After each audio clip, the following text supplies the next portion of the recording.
Okay, so this is Deform, um, and just like every other class that you've all taken from me, everything that I assign, everything you need to know is going to be on D2L. And so I'm going to show you where stuff is on D2L. Alora! Late.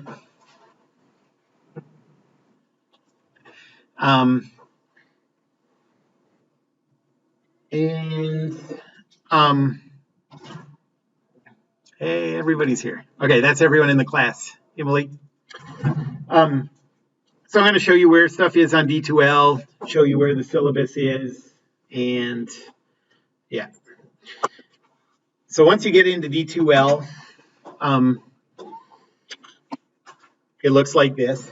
That picture, by the way, is a finite element analysis drawing of a very simple calculation. This class, it's funny, like we're going to learn to do some stress and strain calculations by hand on very simple geometries, about as simple calculations as you could have. You might think that then like the people doing industrial calculations or whatever are just know much more advanced hand calculations, but that's really not the case. Really, like in any industrial application and virtually any research application, the way that you calculate stresses and strains is through finite elements, just a computer package approach. And you get results that are presented in ways like this or whatever. We're not really going to talk about finite elements, but it's interesting that these hand calculations really are not, in a way, they're not really heading towards what the calculations that you would actually use in a real application. But what we're mainly going to be trying to do with Deform is learn what stresses and strains are. It'll give us the tools to kind of interpret finite element calculations. For later on, if you get deep into stresses and strains and stuff, you won't be doing hand calculations at all. But hopefully this class will give you the ability to interpret what's going on from the software packages that you use. Okay, so here's the D2L page. Whenever I put something new up, homework or videos for lectures or whatever, I'll put an announcement here. It's just like statics and thermo. So just get in the habit of checking the announcements every day, once a day or whatever. Right now, there's the syllabus. There's some other things too, a vector review, some programs for your calculator, all the assignments and solutions, some old lecture notes if you want to read ahead, see what's coming up. You don't have to do that, but sometimes I think it's helpful for your memory to sort of skim and get a sense of the overall structure of the class. But the main thing for today is under course information, the syllabus.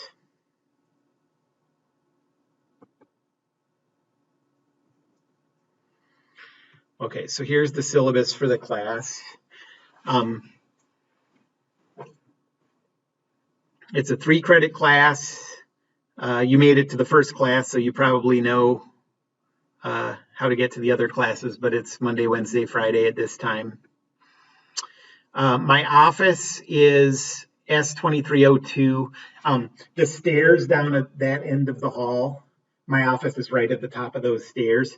But for office hours and stuff, I'm not going to actually use my office. I'll be in the tutoring center. There's better seating and whatever. You can fit more people in there. My office is pretty little. So the tutoring center is here on the second floor of the building, in the middle of the building in the C section.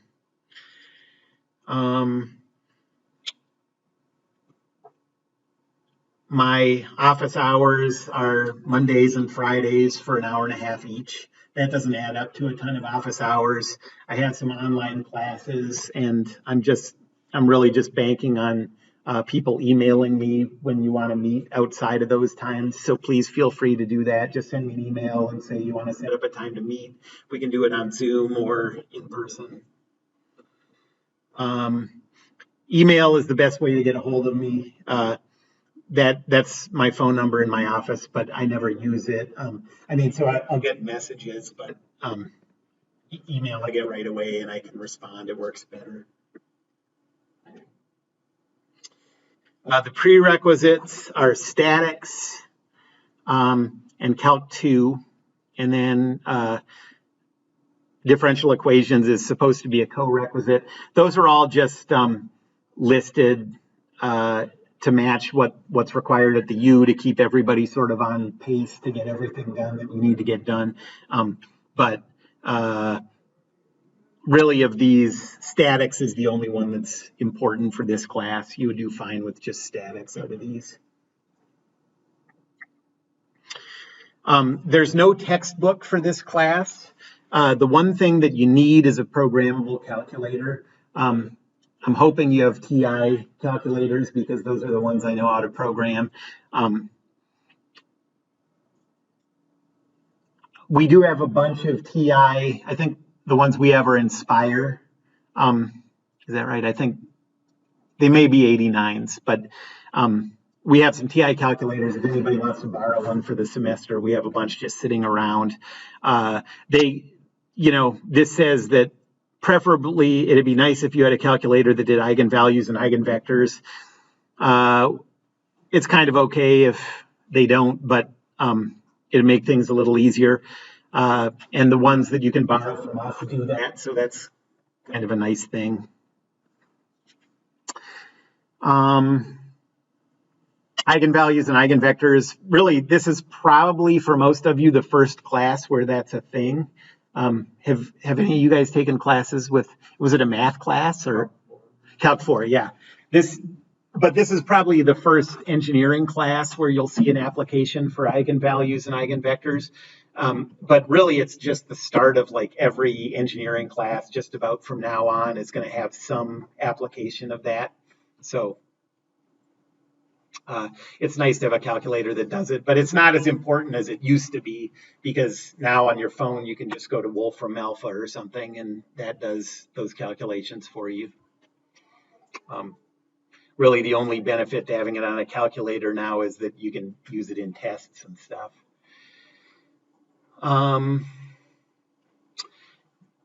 There's no textbook required, but here are two recommended ones if you want an outside reference book. This is, if I had to choose a textbook for the class, it would be this one, Mechanics of Materials by Gear and Goodnow. But I teach this class so differently from that. I sort of follow the flow of topics from this book, but the approach I use is so different that it really would not help you in the least in this class. I would not get that for this class. I always recommend getting a Shams outline for any class you take because it's $20 and it just gives you problems to work on and stuff. So that wouldn't be a bad idea, but basically it's kind of the same thing that I brought up in statics, that traditionally this class has always been taught in a way where you can do the calculations by hand, which means scalarizing a bunch of stuff that's naturally matrix and vector calculations. But we have good calculators now, websites. There's really no reason that I can see for doing things just by hand. And it simplifies a lot of things to go through this stuff as matrices and vectors. So that's what I'm going to do. I think of that as more like what this stuff really is matrix and vector calculations. So that's the way I'm going to teach it.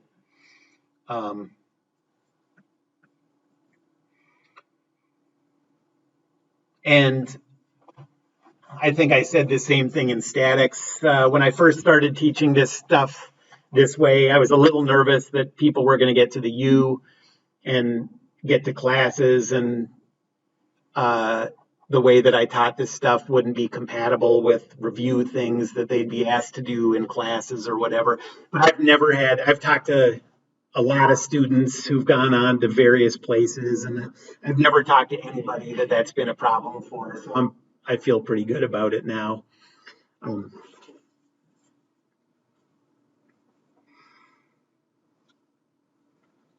honestly, if any of you end up majoring in aerospace or end up doing further mechanics and materials stuff in mechanical engineering, the next class you'll take will, a lot of places call it like engineering structures. I think at the U they call it engineering structures. And really what it is reteaching all this stuff in terms of vectors and matrices. So you'll be way ahead in that class. So that's sort of a nice thing.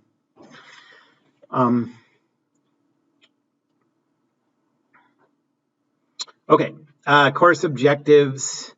Well, basically what this class is an introduction to stress and strain.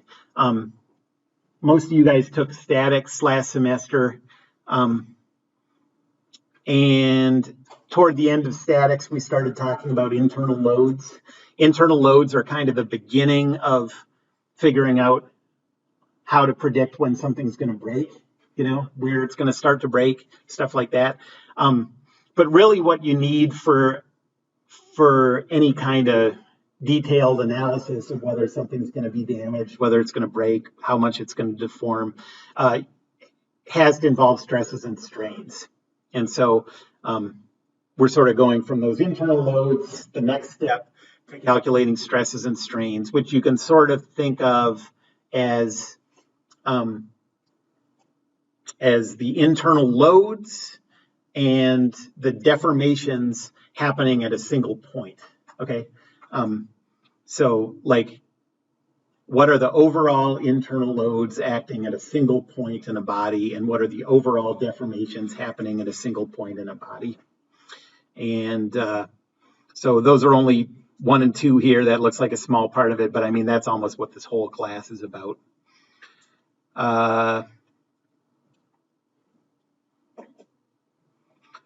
And this is a bunch of topics that don't mean a ton now, but we'll get to all this stuff.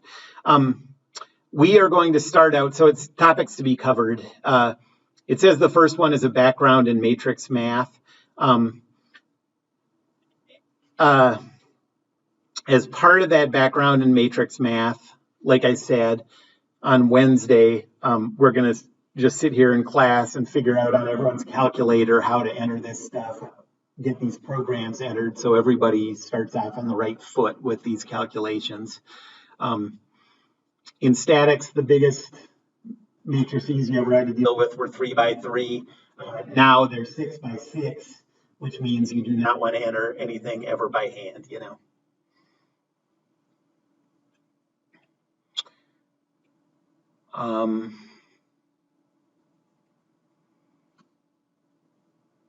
And I don't think it's a very complete list of topics. I don't know why I have such a long list of topics on this, but I'm not going to go into these one by one right now. I don't think they really mean anything to you yet, but this is what we're going to do. The course grading scale is going to be the same as it's been in any one of my classes for quite a while. If everything goes according to plan, it'll be 92, 82, 70, 60. But sometimes things don't go according to plan, and then I adjust it down. But the good news is, if things don't go according to plan because I made things too easy and everybody gets above 92, I'm not going to go any higher than that. So then you all get A's. But I promise there won't be. I promise there probably won't be any tests where the class average is 60 or whatever. That pretty rarely happens in my classes. So this higher grading scale really is just more of a reflection of the kind of questions I ask on tests than it is about trying to make it extra difficult to get certain grades or whatever. Just like in statics, I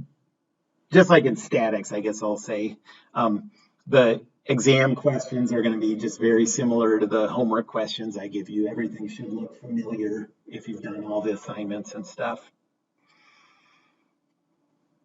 The grade for the class is broken down into these sections that probably all of you are familiar with from other classes: lecture quizzes, daily assignments, weekly assignments, and exams.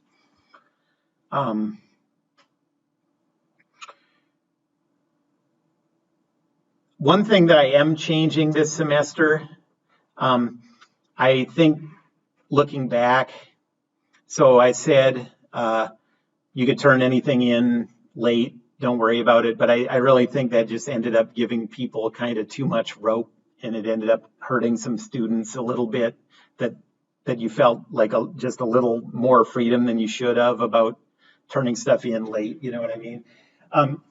I'll still take stuff late, but I'm going to close the drop boxes on the due date. And so if you want to turn something in late, I just need to get a little explanation why it's late, what you have going on. I'll always take it, but and like you're going to need to tell me when you're going to get it in and stuff. I really want us to do a better job of having everybody stay on schedule this semester. Okay. You just learn the material a lot better that way. We're going to have more quizzes this semester too. That is my plan. We didn't do a lot of them last semester, so we'll do more of them. I'm planning on having lecture quizzes on Wednesdays. I'm open to changing that if anyone has strong feelings about it, but I think maybe I'll shoot for every other Wednesday kind of thing for a lecture quiz at the end of class. But the idea with the lecture quiz is basically it's just to get ready for the lecture quizzes. Just go back to your notes, skim, reread your notes, try to point out to yourselves the big topics, rewrite notes. Helps for a lot of people, or write outlines for the notes to yourself. You're just trying to remember stuff. And these are just short answer questions. They're cumulative, so you need to keep going all the way back to the beginning. And so basically, like, lecture quizzes are like if this was a biology class and it was just more about like memorizing what I say. That's what the lecture quizzes are. The big part of this class isn't really about that. It's about doing the problems. But you have to remember what I say before you can apply that stuff to do problems.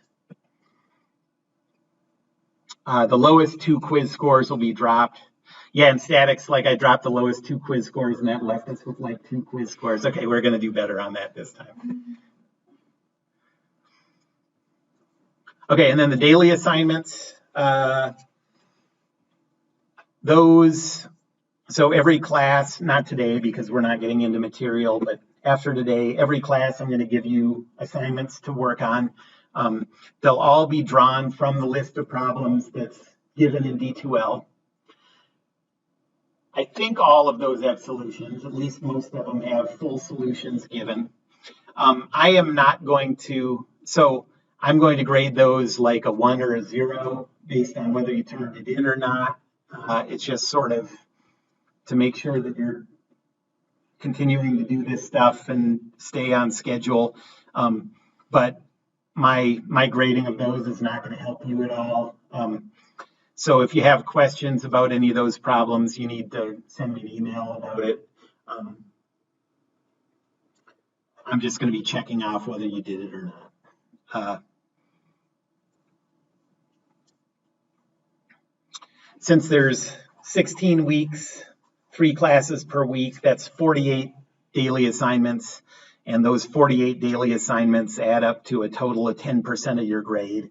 So no daily assignments, they're hardly worth anything, you know, but they add up to a full lecture grade if you don't turn those in. I mean, a full letter grade if you don't turn them in. And I'll drop the lowest 2, where am I? I'll drop the lowest 2 daily assignments, so you can miss 2 daily assignments and it doesn't affect your grade at all. Those will be turned in, not in person. Um, Sam, I think when you took my class, we probably were doing the binder thing.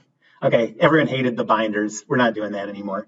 So now you're just going to take pictures. That was a failed experiment. So now you're going to do your work, scan or take pictures of the assignments, and just turn those pictures in on D2L. It's much less tedious.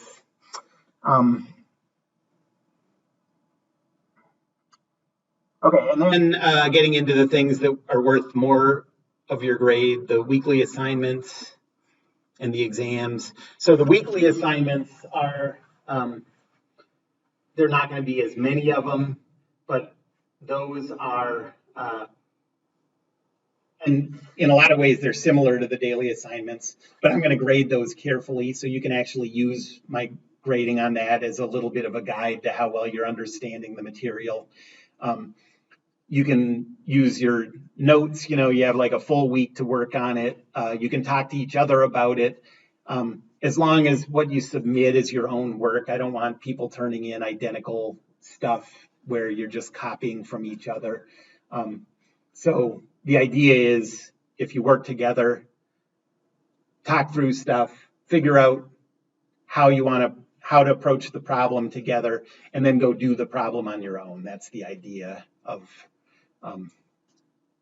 how I'd like you to work together on these if you're working together. So yeah, the daily assignments, you have solutions to all of those. The weekly assignments, there's no solutions given, and I'll just be grading them. Basically, they're the same as in-class tests. Just you have your notes, you have plenty of time, you can talk to each other about it. And to some extent, because you have all that time, I can do a little more involved problems. We'll see when we get to the end of the semester, they're kind of naturally occurring problems that just go all the way through. You can come up with one problem that almost goes all the way through every single thing that we've learned in this class, to figure out, in some kind of beam, what's the stress and strain at this point, or and how likely is this thing to break at this point. Well, you can't do that in a 50-minute test, but on a weekly assignment, you can do that. So some of the problems will be a little longer on those than on the exams, but as far as the skills you're using, it'll be the same stuff. One thing about the weekly assignments, I'm going to try very hard to keep making those refer to old material, so that you keep having to go back and refresh your memory on old approaches. That's part of my goal with the weekly assignments, because all the exams are cumulative, in all my classes. So you're going to want to keep reviewing that old material steadily throughout the semester.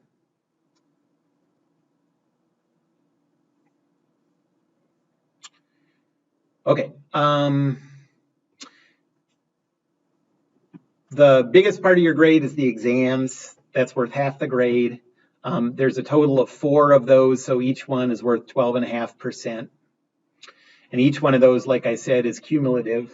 So none of these exams are just the material since the last exam. You have to go all the way back. I think the best way to get ready for those is to go back. This is kind of true always in these exams.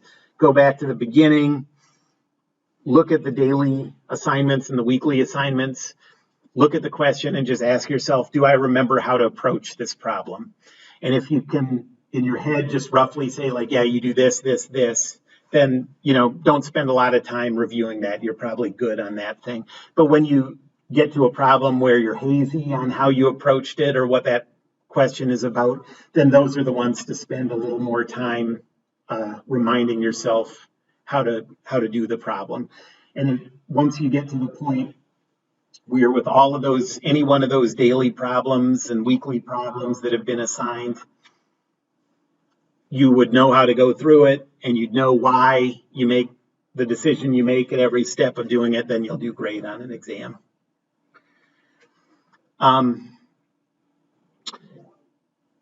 the sort of mulligan thing that I do on the exams is the same that I've done in all my other classes for quite a while. It gives you a chance, if you do badly on one of the first 3 exams but do better on the 4th exam, for your 4th exam to replace one of the earlier ones. So what that kind of means is if you do well on your 4th exam, if it's not the lowest score of the semester for you, then the 4th exam counts double. It counts as 2 exams. And if it is your lowest score of the semester, it counts single. That's kind of how that works.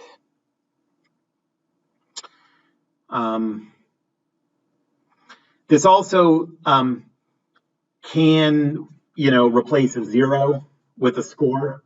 So if you miss a test and we haven't talked about beforehand what our plan is, then that test is just going to be a 0 until you take the final, and then your final score counts, replaces that 0 too.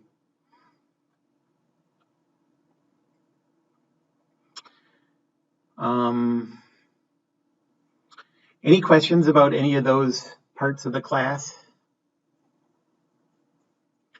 All of you guys have seen all this stuff before.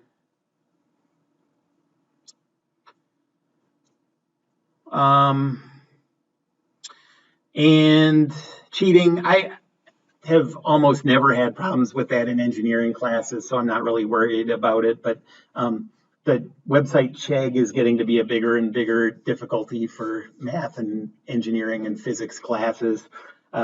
People just enter these problems in the Chegg, and the Chegg tutors, they call them, send back the solutions, and then the students turn in those solutions.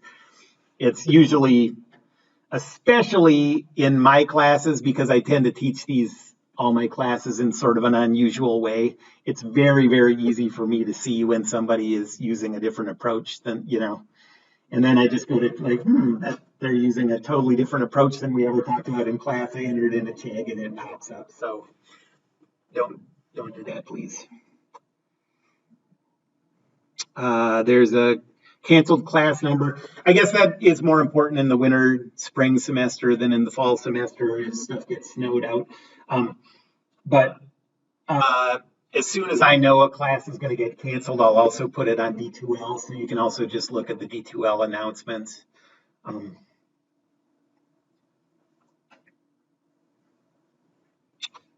And then there's information about the OSD office. If anybody's interested in talking to OSD, they're great over there.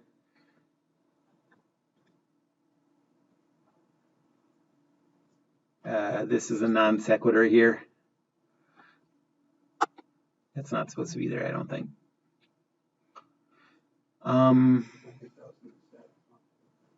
Nope.